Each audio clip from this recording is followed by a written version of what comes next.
it all went from like, maybe some weird internet nerds are going to buy it to maybe a small business is going to use it to maybe a publicly traded company is going to use it to maybe a nation state's going to buy it to maybe, and it's all Yep. playing out. So how can anyone that's actually being honest with themselves see how it hasn't been playing out? So if you guys want to talk, I know everyone wants to talk price. For me, the base case has always been, always. I'm not one of these people that thinks, 900 trillion, all the money in the world. I'm not thinking about that. Realistically, is Bitcoin better than gold? Yes or no, gun to your head? Absolutely. Of course it is. Yeah. Of course it is. So how are we not going to 10x? How are we not going to 10x? I've been saying this for years. I interviewed Nick Badia, Jeff Booth, all these guys years ago, and that's always been my base case. It's always been 10x gold. That's it. Yeah, 100%. And it's like we get idealistic, and we tend to not be as pragmatic at times, I feel like, as Bitcoiners. And I'm going back to like what we were saying with like, I think of pets.com where, like they were, or some of these, like they were like, there's too early, right? Like where it was, they had the right idea and they were right, but they were too early. And that happens with, as you know, like a lot of entrepreneurs, like you might have the right idea, but you can't put it together correctly, or it's too early. The technology is not there yet, whatever it is to cross that bridge and make it successful. And that's where I feel like the whole barbell thing and what you're talking about, it's a very pragmatic way of looking at things, because again, I know I get caught up in it of like being too idealistic at times. And you're like, yeah, this is going to be it. But it's like, yeah, but look behind you. Like no one's behind you. Like everyone else is like way, like they're out in left field, and like you're at home plate, and the cavalry ain't coming right now. And that's why I go back to like this 3% thing. Like we have to be pragmatic and understand, yes, is Bitcoin the black hole? They're going to print money forever, print currency forever. They have to, in perpetuity. So yes, will it gain in purchasing power and suck all that in over time? Yeah, but it's not happening today. And I think that's the thing, like we all struggle with as Bitcoiners. So again, I think that's like a huge thing, but at the same time, 97% won't get it. They never will. And we just need to find a couple percent that do, to drag everyone across the finish line. Yeah. Sorry to interrupt. My bear case against Bitcoin, I've realized this. It's always been people are dumb. And when I say dumb, I'm not saying you and I are smart. I'm saying people choose to be ignorant because they don't want to learn about what money even is. Again, hey, I get my direct deposit ACH transfer every 2 weeks, and these are units that I'm going to use to buy things, right? They don't even know what it is. So people are dumb. And then number two is, I don't know how you feel about this, but quantitative computing, especially with how far AI has come along the past 2 years, that's the only thing that scares me. I understand you can fork it. I understand all that stuff. It's just that once you start seeing, and a lot of quantitative computing is vaporware in this day, I understand that. But what my big wake up call was, I used to play around with ChatGPT in March of 23 when it first kind of started getting a little bit more popular. And you're like, oh, okay, this is a novelty. It's fun. It's nice. It's cool. I'm never going to use this. Fast forward 2 years later, 2.5 years later, using ChatGPT now, it's night and day compared to what it was 2.5 years ago.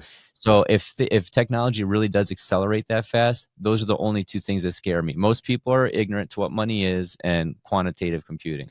How do you feel about that? Yeah, I was actually going to ask you, like, I agree. I think it's like, I'm scared of AI if we don't have a Bitcoin standard. I'll say that. But if we have a Bitcoin standard, then I feel like the incentives of society will lead people to then doing better things with it, obviously. Right. Yeah. So like that to me is like, we're at that split in the road where it's like, what are we going to choose? Like CBDCs and like bad AI, or are we going to choose like Bitcoin and like good incentives? Well, real quick, Brandon, I'm so glad you brought that up, because I tweeted maybe a couple months ago, I go, dude, when basically all portfolio managers, financial advisors, once they all get replaced by AI, which they inevitably will, what do you think the AI is going to buy? It's going to buy the best money. It's going to buy Bitcoin. Yeah. So I think AI gold, may actually boost Bitcoin adoption, because it's just going to think logically and say, well, this one's made up. This has more properties of sound money. So yes, I'm going to put my clients into Bitcoin. You know what I mean? 100%. And that's why I go back to like even I would love your thoughts on like just the altcoins in general, like that people get into like the XRP army and like all these things. It's like, guys, you're G or someone like these guys aren't buying XRP. Like you should be able to tell, you know the truth by like what your enemies are doing, at least your perceived enemies, your quote unquote enemies, like if people can fight like, well, they're not really enemies. I get it. But like what are the adversarial countries doing to, like, are they buying XRP? Are they buying ETH? Like, what are they buying? Like, they're buying treasuries, the risk-free asset. They're not even buying treasuries anymore, for crying out loud. They're buying gold. Right. They're buying gold and they're talking about Bitcoin. So it's like, that's the signal. That's the forest in the trees, like you said earlier. Yeah, I think to your point, Bretton Woods, let's call it whatever, 70, 80 years ago. And then you had, getting off the gold standard. Fiat is so relatively new but people that live in it, they think that this is how money's been forever, right? It hasn't. The biggest wealth was always landowners, right? Landowners, tangible assets, real estate. And then it kind of transitioned to fiat, if that makes sense, through stocks and stuff like that. But think about it logically. If you look at when mortgage rates were 14, 15, 16%, why would I invest in stocks that get me 10% when I can pay off my mortgage and make a guaranteed 16% rate of return? Why would I invest in stocks when my savings account is yielding 8, 9, 10% guaranteed, right? All this stock stuff is a relatively new phenomenon, basically since like the 90s to 2000s with .com. No one really invested. I mean, that's not no one. That's not, I'm just talking out of my rear end. But stocks weren't as popular as they are today, as they were 30, 40, 50 years ago. Why would I invest in stocks when I could just pay off my mortgage? Why would I invest in stocks so I could just put my money in a savings account? You know what I mean? So I think a lot of people don't realize when you pay off debt, you're just making a guaranteed risk-free, tax-free rate of return of whatever that interest rate is, okay? So if I pay off a car loan that's 15%, I just made 15%. Why would I put in stocks where I make 10, right? So I think, to your point, I think Bitcoin, just with its CAGR, its compound annual growth rate, and what it's done over the past 10, 15 years, I mean, it's just a no-brainer. If you're on zero, you're wrong. If you're 100%, you're wrong. That's the way I feel. I know it's going to anger a lot of people, but I think 100% is wrong. I think 0% is wrong. Well, is there tail risk too? I mean, like this is why I go back to like the idealistic versus pragmatic. And again, Bitcoiners, it's a group of very idealistic people, the change makers and the Steve Jobs quote. And so like, that's great. And we need that. Those are the revolutionaries. Those are people dragging everyone across the finish line, but it is not now. It's not this second. It's not today. And that's like, we have to live.